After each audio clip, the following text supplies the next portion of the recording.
Ngayong inanunsyo na ni Mayor Rodrigo Duterte ang pagtakbo sa pagkapresidente, bibigyan ko kayo ng 6 na dahilan kung bakit hindi nyo dapat iboto si Mayor Duterte. He is not an action star. Opo mga kaibigan, hindi po action star si Mayor Rodrigo Duterte tulad ng mga nakasanayan nating iboto na porket sikat at artista ay papasukin ng politika para lamang sa pansariling interes.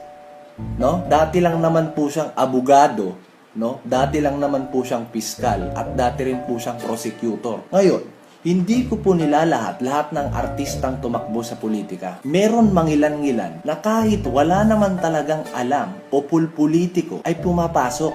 At ito namang mga bobotantes, iboboto dahil sikat. Tanga! Inuulit ko mga kaibigan, hindi ko nilalahat-lahat ng artistang tumakbo, pero marami sila. Sino?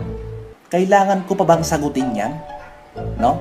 So kung ayaw mo ng dating abogado na maraming karanasan pagdating sa politika ang mamahala sa bansa at gusto mo ng sikat na artista pero pulpolitiko naman, huwag mong iboto si Mayor Duterte. He is not your traditional politician. Opo mga kaibigan, hindi po ulit siya yung nakasanayan nating iboto, no?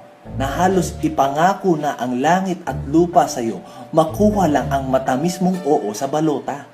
No? Pero nung sinagot mo na at pagkalipas ng maraming buwan pagsagot mo sa kanya, parang baliwala ka na sa kanya dahil nakuha niya na yung gusto niya sa'yo.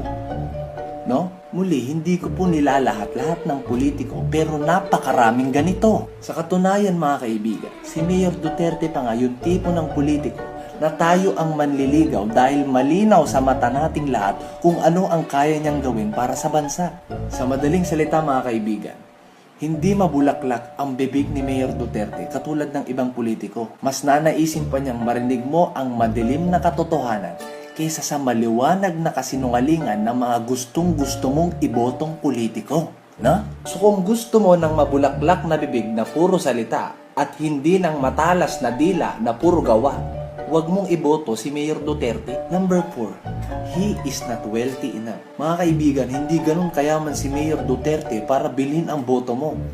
No? Oo nga naman mga kaibigan. Sayang nga naman yung 500 pesos, no? Nakikitain mo dun sa politiko na magbibigay sa'yo nun.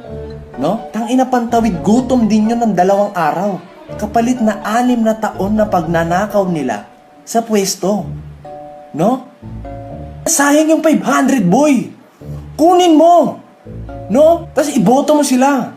He is technically unfair. Bakit mga kaibigan?